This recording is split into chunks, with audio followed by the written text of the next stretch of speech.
Assalamualaikum warahmatullahi wabarakatuh. We are from Group 1. Today we want to talk about frequency spectrum allocation and interference.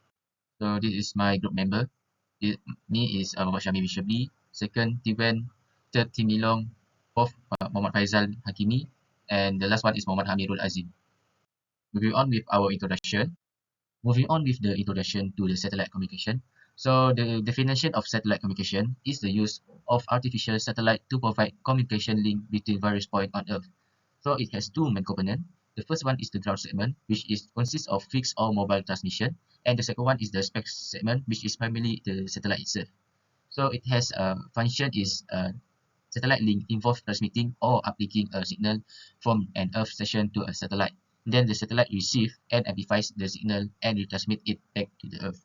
So it has many applications such as uh, telecommunication, radio and television, internet application, and the military application. So it is important for the satellite application because it can ensuring communication in emergency and improving the safety at the sea and in the sky through navigation. So let's talk about the frequency spectrum allocation and interference. So the definition of the frequency spectrum allocation and interference is referred to the disruption of the signal transmission caused by the another signal. So regulation, the International Telecommunication Union, which stands for ITU, coordinate the satellite frequency allocation and the band spectrum usage. So the challenge of it is the increase in the number of terrestrial and the space user leads to the RF congestion that could result in unintentional radio frequency interference, which is RFI. So the impact that for the interference is this interference signal can degrade the performance of the satellite network. So the mitigation, so various techniques are used to increase the spectrum efficiency and alleviate the interference issue, such as understanding the source of the interference and developing technique for the interference avoidance or reduction. So in this part, we go to the frequency spectrum allocation. So the ITU's role in the frequency spectrum allocation. So for the role, the International Telecommunication Union, or ITU, is a specialized agency of the United Nations responsible for information and communication technology issues. So what is the responsibility? So the responsibility is the ITU manage the international coordinates on the satellite radio frequencies, aimed at preventing such a system from the interfering with each other or with other radio system. So next we go to the for regulation. The ITU oversees the allocation of the radio frequencies required to meet the continuously evolving needs of the satellite industry. So we go to the frequency registration. The ITU also manage a cooperative satellite frequency registration process. And what is the avoiding interference? The ITU is required, and it's also according to its constitution, to allocate the spectrum and register frequency allocation, orbital position, and other parameter of satellites to avoid the harmful interference between radio station of different countries. So after this, we go to the frequency sharing or reuse by satellite operation.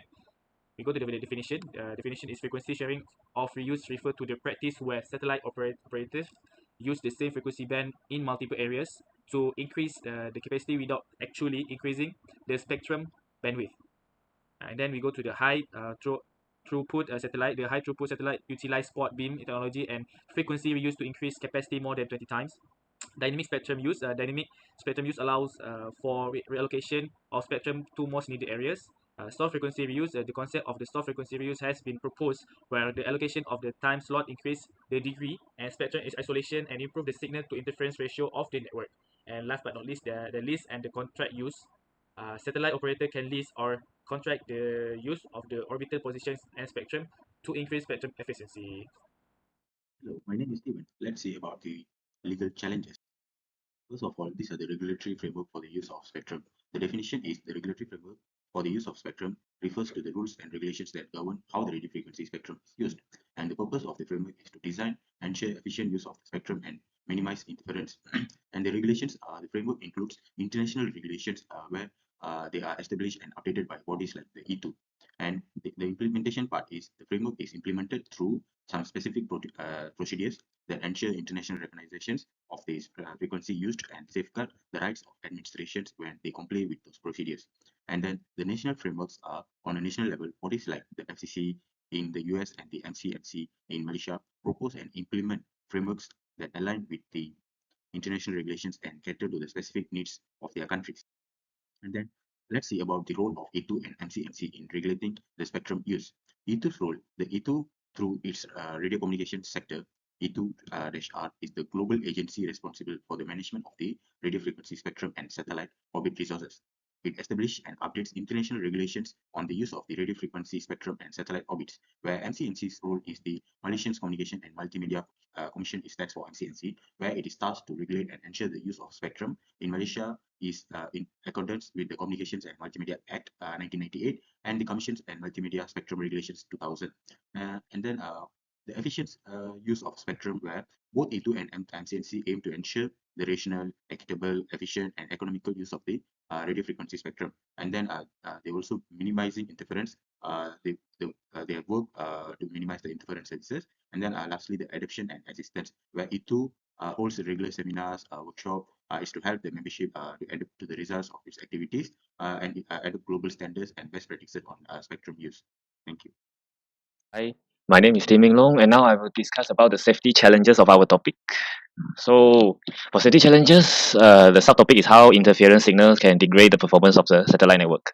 So, first one is the degradation of signal, which interference can alter the amplitude, frequency, or phase of the analog signal, leading to distortion.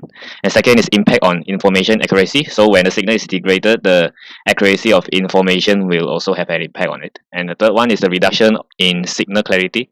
This is also what impact the information accuracy. And the fourth one is the disruption of service. Satellite interference is one of the most persistent issues facing both satellite operator and end users because it can degrade or disrupt service. And the last one is the impact on throughput. This can severely limit the communication throughput unless frequency planning is used.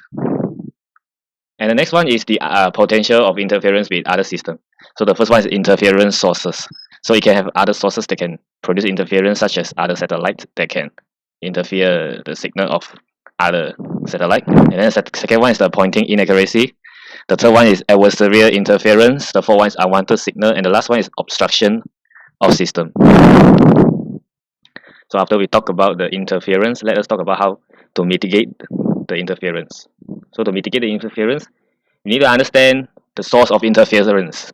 Okay, the first step in developing mitigation techniques for interference avoidance or reduction in understanding the source of the interference. Interference signal can be introduced to the satellite system through several propagation conditions that may be present in the region of the satellite link. And then the second one is the use of analysis tools. The fourth one is the collaboration, and the last one is the removal of carrier. The new approach for interference mitigation. Single satellite geolocation. This is a method where the geolocation method for emitter on using line of sight (LOS) by single low Earth (LEO) and high Earth orbit (HEO) satellite are proposed. And the geolocation on board, this refers to ability of a satellite to determine its location in the space.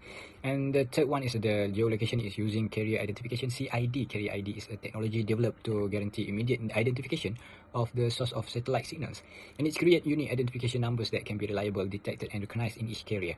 And the rapid identification by accelerating the identification of authorized and inaccurately configured transmission carrier ID is a significant measure in improving signal integrity.